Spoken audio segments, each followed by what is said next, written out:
Dieu est apparu au fil des âges, à travers de nombreux textes sacrés, qui sont devenus un héritage pour l'humanité.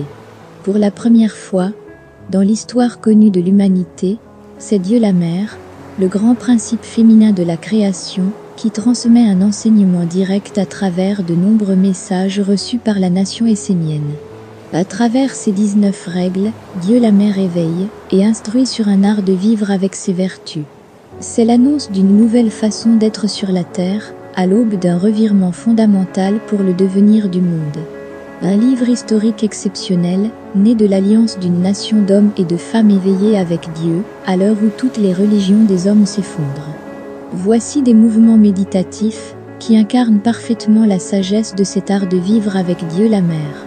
Ils te permettront d'inviter à l'intérieur de toi, la grande lumière de cet enseignement universel.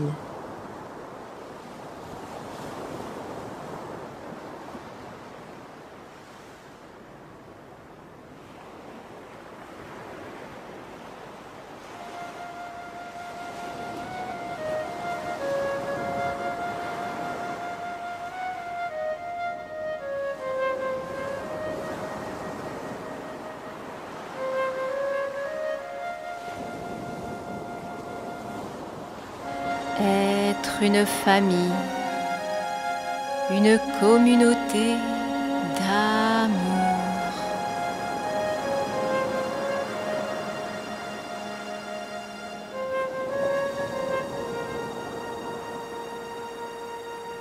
Être une famille, être une communauté d'amour. D'amour, être une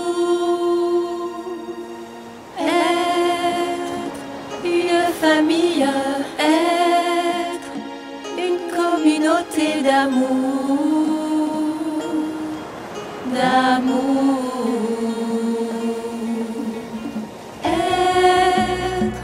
une famille, être une communauté d'amour.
Je suis la terre de l'éveil et je cultive pour la communauté la force protectrice et aimante. Je porte assistance là où c'est nécessaire.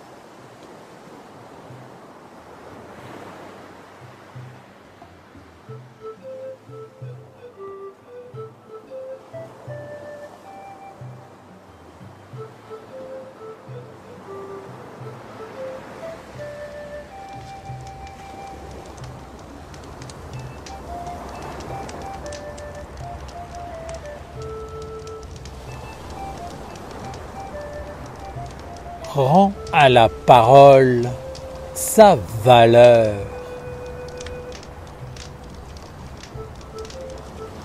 À l'époque que l'on pourrait appeler le temps de Michael, l'homme était dans l'honneur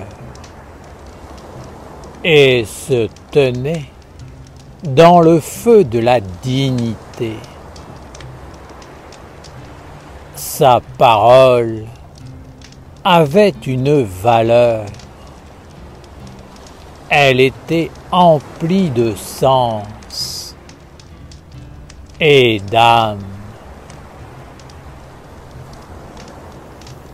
L'homme, éduqué dans le feu, savait que sa parole était la manifestation de son intelligence, son être, son âme, sa destinée.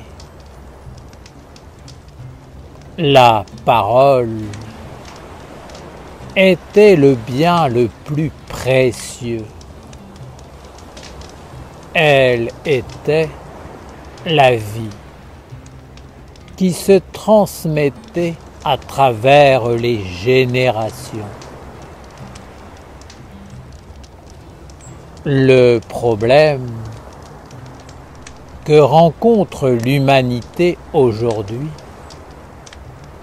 vient en partie du fait que la parole et la notion de langage n'ont plus du tout de valeur. Les hommes ont perdu le sens, l'intelligence, l'âme des mots. Ils ont oublié que les mots sont vivants, intelligents, qu'ils sont des êtres à part entière. Le mot dignité est un monde en lui-même. Mais si l'homme perd le sens du mot, s'il ne sait plus le prononcer, il perd sa parole, son âme, et ne peut plus être avec la dignité. Ainsi, lorsqu'il prononce le mot dignité, cela devient même une profanation. Lorsque l'homme parle, il apparaît tel qu'il est. Si sa parole ne veut plus rien dire, cela signifie que lui-même n'est plus rien. L'homme parle d'honneur, mais sa parole est morte, car l'honneur n'est qu'un mot pour lui, un artifice qui lui permet d'apparaître tel qu'il n'est pas. Ainsi, il entre dans le mensonge et la dégradation. Dans l'ancien temps de Michaël, lorsque l'homme disait « oui », c'était un engagement solennel. Il était prêt à donner sa vie pour honorer son oui, car la parole était plus importante que le corps. Elle ne pouvait être détournée, dénaturée, dégradée. Elle devait demeurer pure et vraie, car elle était ce qui vit au-delà de la mort et passe d'une génération à l'autre sans altération. Lorsqu'un homme était devant un autre homme ou devant un monde, sa noblesse, son intelligence habitait sa parole. La parole était sa valeur même. S'il perdait cette valeur, il n'était plus un homme, mais un démon à l'apparence d'homme. C'est pourquoi l'éducation de l'homme commençait par l'éducation de sa parole. La parole était rendue vivante, intelligente, magique, créatrice. Avant de dire oui ou non, l'homme pesait le pour et le contre. Il réfléchissait, car il savait qu'aucune parole ne devait être prononcée en vain. Donner sa parole, c'était se donner tout entier. Vous devez reconnaître que ce savoir s'est perdu.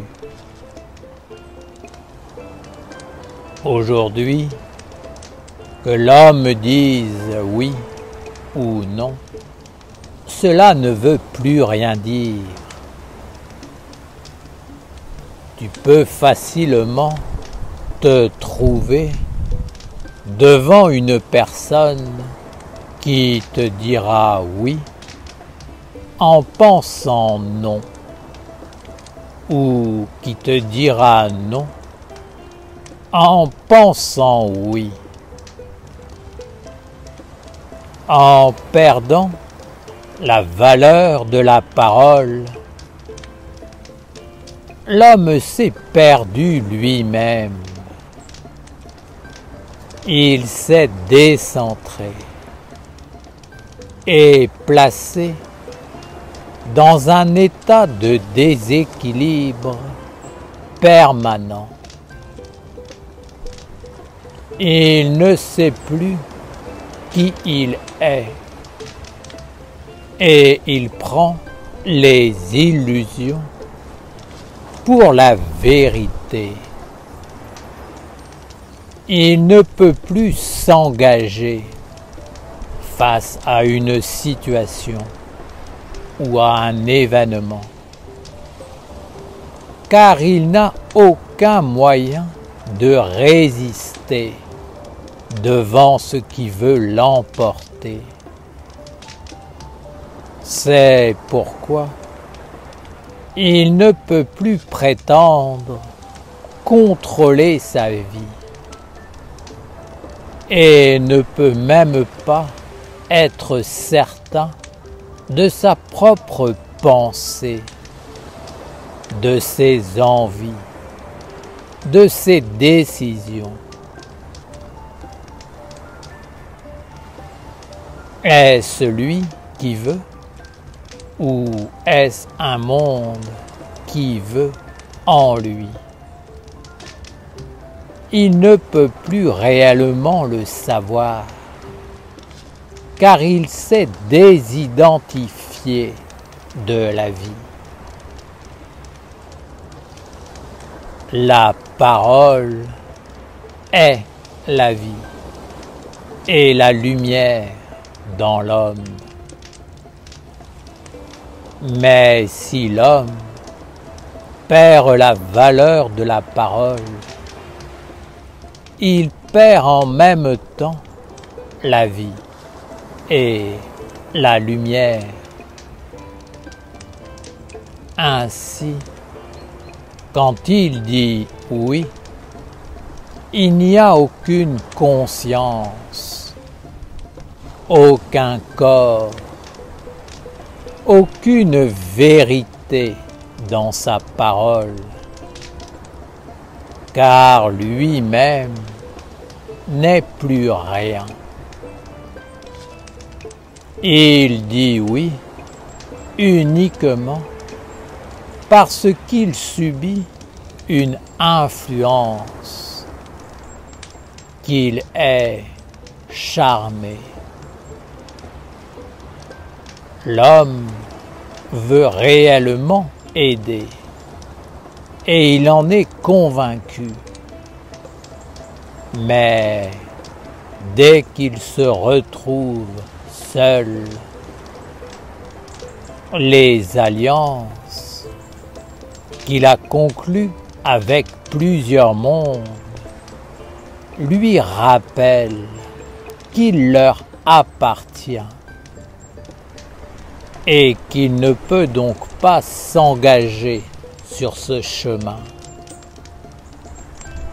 Il se voit alors tel qu'il est, un esclave, un être indigne qui ne peut même pas honorer sa parole. Alors, il se réfugie dans l'inconscience et l'apparence, se justifiant à ses yeux et aux yeux des autres, car il ne veut pas reconnaître qu'il a été dépossédé de son être, de son âme, de sa valeur. Et il y a aussi des hommes qui ne sont pas sincères et qui ne vont même pas attendre d'être confrontés avec leurs alliances pour dire à l'autre oui, tout en pensant non en même temps. Ils disent oui pour dire à l'autre qu'ils ne veulent pas s'associer avec lui, mais sans lui donner d'explication. Ils ne veulent pas faire d'efforts pour l'autre.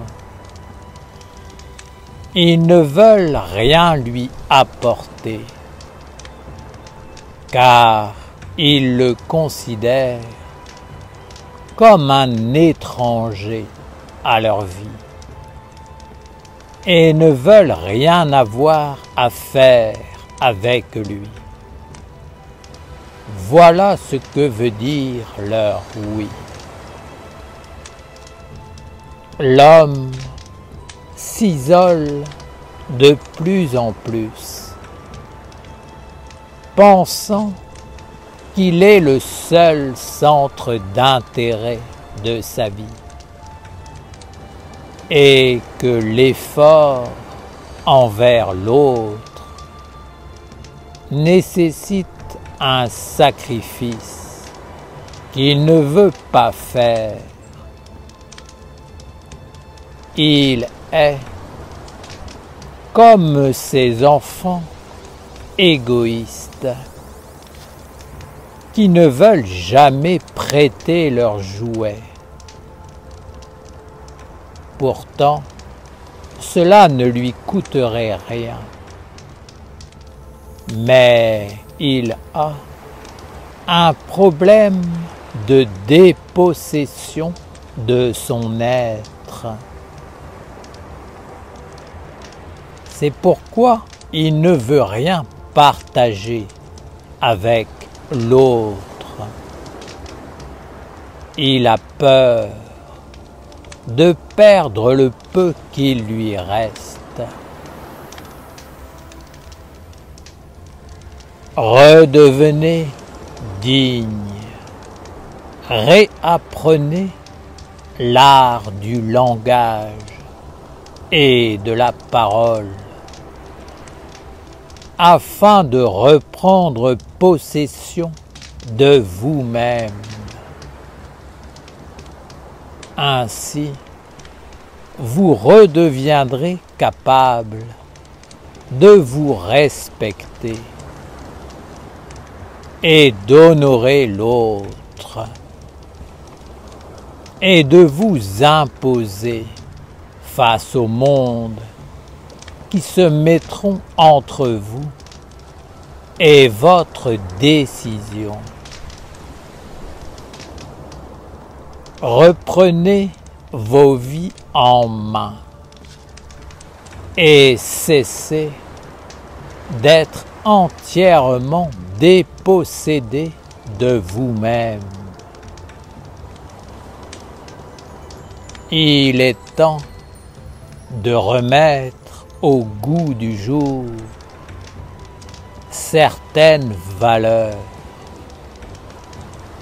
Vous devez vous y employer pour vous-même et pour le monde. Je ne vous demande pas de restaurer l'ancienne parole sacrée qui permettait au langage d'atteindre la dimension magique. mais qu'au moins l'homme, face à certaines situations, s'engage à respecter sa parole, que son oui soit un oui et que son non soit un non. La parole doit redevenir un acte conscient, vivant, intelligent. Elle doit être porteuse de noblesse, de dignité, de grandeur d'âme, qui n'offusque pas l'autre. La vérité rend l'autre libre. C'est une certitude. Savoir dire non, parce que cela est vrai, concret, juste, intelligent et bien, est la dignité même de l'homme. Savoir dire oui à l'autre, parce que cela est gratifiant et ennoblissant, est source de bonheur et de prospérité. Si en permanence l'homme se dissimule derrière des masques et des faux semblants pour cacher qu'il est un esclave, il est grand temps pour lui d'éveiller sa conscience et de s'incliner devant l'enseignement de la lumière. L'homme doit maintenant entrer dans l'apprentissage pour la reconstruction de son être. Tout n'est pas forcément à refaire pour l'homme, car il a tout de même acquis de l'expérience. Il est néanmoins certain qu'il y a un grand travail à faire pour le remettre sur le chemin de l'intelligence. Et vous ne devez pas en douter. Père Michael, parfois, nous engager envers les autres nous semble être un poids, comme si nous devions prendre la vie de l'autre en charge, alors que nous sommes nous-mêmes déjà dans la difficulté de gérer notre propre vie. Quelle attitude devons-nous cultiver dans cette situation? Ton engagement premier doit être pour la lumière divine, pour l'enseignement sacré et son intelligence supérieure. Tu dois retrouver cet engagement à travers tous tes engagements, dans toutes tes rencontres. Ainsi, il n'y a qu'un seul engagement à honorer. L'engagement envers le Père et la Mère. Maintenant, comprends que si tu ne sais pas donner, tu ne recevras jamais. Si tu ne sais pas te libérer, tu étoufferas et seras écrasé.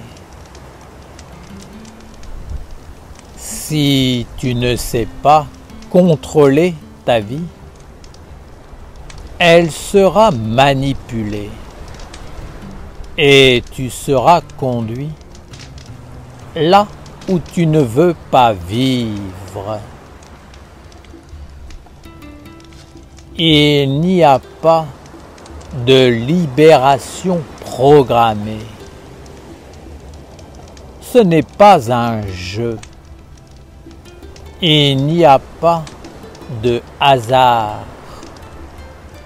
de coup de chance, mais uniquement des lois, une réalité et une sagesse implacable. Quand l'homme ne maîtrise pas sa vie, il est maîtrisé. Quand l'homme n'est pas loyal, digne, royal, cela signifie qu'il n'a pas de valeur et il se retrouve conduit en esclavage. Quand l'homme n'est pas capable d'offrir, lorsqu'il n'est pas généreux, qu'il donne uniquement en pensant au retour, il conduit l'humanité dans la sécheresse du cœur et de l'âme, dans la stérilité. Alors, l'humanité devient morte, froide, et ne peut plus vivre. Je te dis que l'autre n'est pas un poids supplémentaire. L'autre fait partie de ta vie, car il n'y a qu'une seule vie, celle du Père-Mère. Ne t'approche pas de l'autre si tu ne veux pas de vie collective.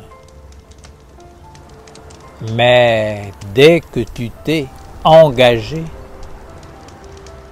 que tu as poussé la porte et ouvert un espace, sache qu'une alliance est faite à l'image du mariage et que tu devras honorer ta parole. Il y aura sûrement des bons et des mauvais moments, mais l'essentiel est qu'il y ait une solidarité, un soutien mutuel et que les uns puissent compter sur les autres. Que chacun soit dans la dignité et l'engagement envers le plus haut, car c'est lui qui soutient la vie collective et la vie individuelle sacrée. En toutes circonstances, vous devez sauvegarder la liberté de dire oui et non, sans être condamné, jugé, étiqueté et enfermé. Si vous respectez ces règles, vous pourrez faire vivre une nation dans la lumière et faire apparaître un royaume qui permettra à un meilleur d'exister pour l'avenir. En dehors de cette sagesse, rien de bon ne peut advenir. Il est faux de le croire, car c'est un espoir malsain et non fondé, une abdication et une passivité devant ce qui a servi et conduit tout vers la laideur. La vérité est que la loi du Père-Mère est l'unique loi pour tous les mondes. Partout, elle règne. Pour toute action, pour tout mode de vie, il y a des répercussions. Le présent est un commencement fondé sur un passé qui se vit, se digère et engendre un fruit ou un excrément.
24 clés de sagesse pour traverser les eaux du monde. Pour vivre sous la grande protection du ciel angélique de l'archange Gabriel, nous devons apprendre à maîtriser les 24 clés de la sagesse qu'on appelle les 24 sages. Ces 24 clés de la sagesse sont 24 états d'être, 24 attitudes à développer en soi afin de pouvoir traverser les eaux du monde sans se faire attraper par le côté sombre. Ces 24 attitudes de sagesse nous permettent d'avoir toujours la bonne réponse face à toutes les situations que nous rencontrons dans notre vie. Cette réponse est toujours celle qui donne la force à la lumière. C'est la réponse qui fait grandir le bien, le bon, le noble, le vrai, le beau. C'est la réponse de notre âme. Ces 24 sages sont donc les clés de la maîtrise de l'océan des influences dans lequel nous baignons. Ces 24 sages nous apprennent à marcher sur l'eau pour ne pas nous laisser envahir ou détourner du but de la lumière. Ces 24 sages sont comme les gardiens du seuil du monde de la lumière. Pour passer la porte du monde divin, il faut maîtriser ces 24 états de sagesse. Il y a 2 gardiens devant chacun des 12 anges du ciel de Gabriel. Ces 2 gardiens sont interreliés et complémentaires. L'un ne va pas sans l'autre. L'un correspond au monde du jour et l'autre au monde de la nuit. Par exemple, si je dis oui à la lumière, c'est que simultanément, je dis non aux ténèbres. Je dois maîtriser les 2 côtés, le côté diurne et le côté nocturne, c'est-à-dire caché, invisible, qui se tient derrière. Sinon, je suis en déséquilibre.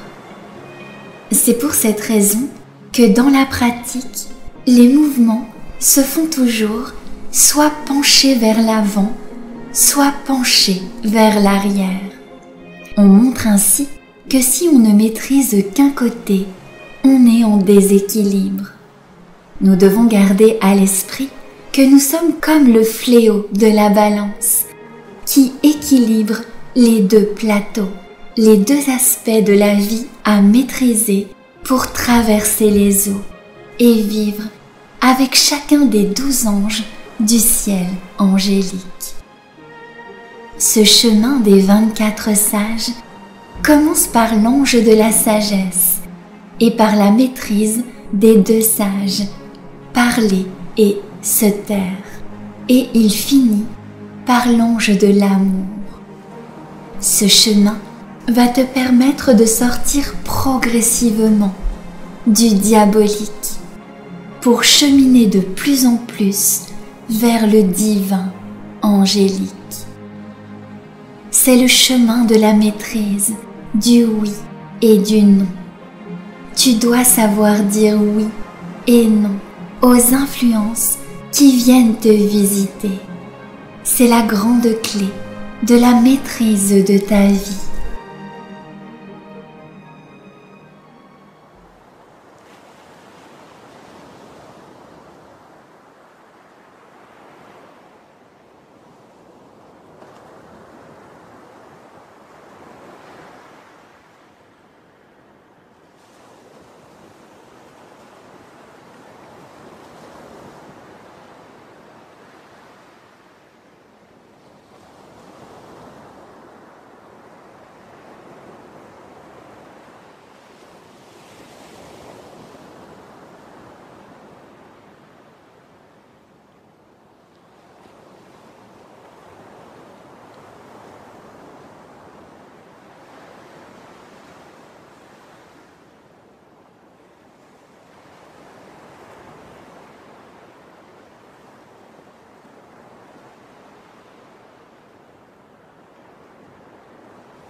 Je suis un élève de la vie intérieure.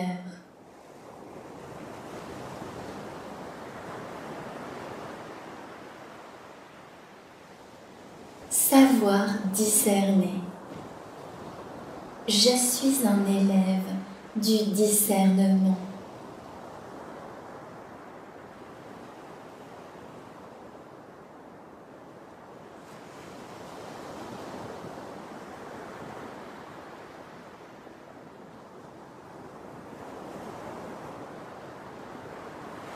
Je suis un élève de la vie intérieure.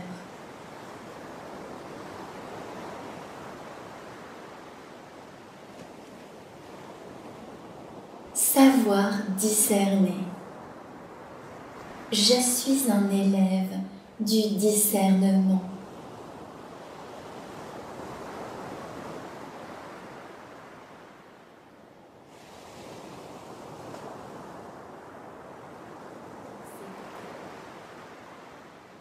Je suis un élève de la vie intérieure.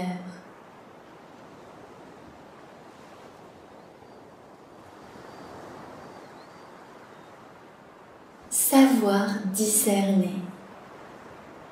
Je suis un élève du discernement.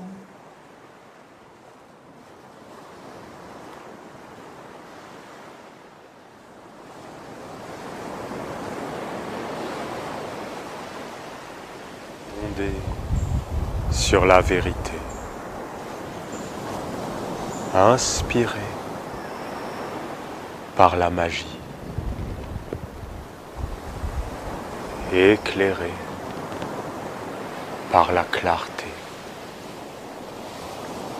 guidé par l'harmonie.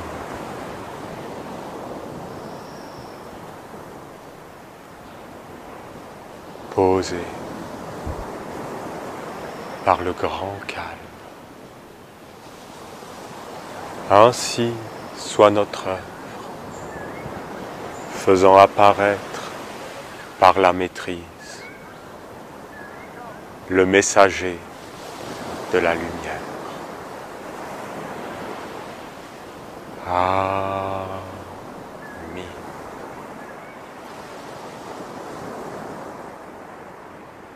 Père, que ton nom soit sanctifié, les dieux. Oui, les dieux. L'animal est un dieu. La plante est un dieu. C'est des dieux. Que ton règne vienne, les archanges, les lois, toutes les lois divines, les lois. On doit vivre avec la loi de Dieu, qui est inscrite partout, qui est universelle. Ensuite, que ta volonté soit faite, les anges, les messagers, la clarté dans ma pensée, l'amour dans mon cœur, la force dans ma volonté, la justice, la droiture, les anges. Et après, sur la terre comme au ciel. Vous vous rendez compte, sur la terre comme au ciel? Tu te rends compte? Sur la terre comme au ciel, c'est toi. C'est moi. Sur la terre comme au ciel, c'est nous. Et c'est quoi le symbole? C'est un bâton. Tu prends un bâton et les animaux, ils ont peur. Hein. Tu peux commander un lion avec un bâton. Parce que tu as le bâton comme ça. Et nous, nous sommes un bâton. Et dans ce bâton, il y a la totalité. Les pierres, les éléments, les plantes, les animaux. Et tu dois savoir qui tu es.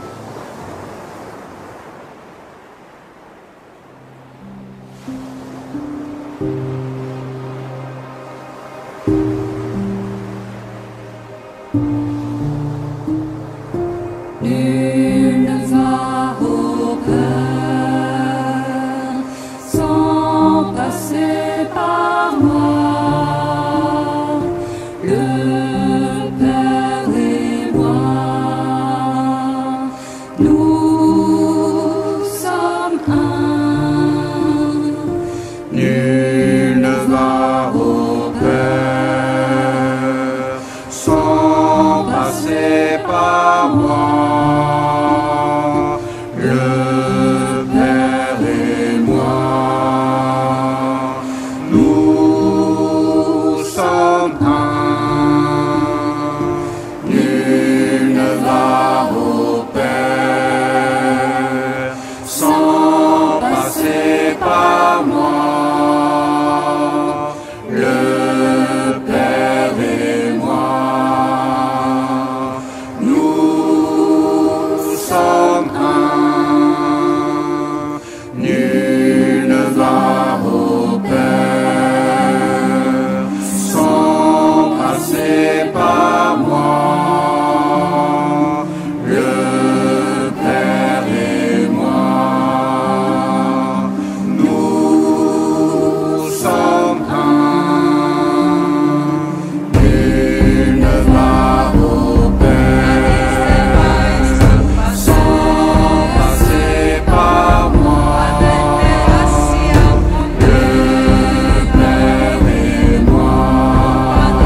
pas.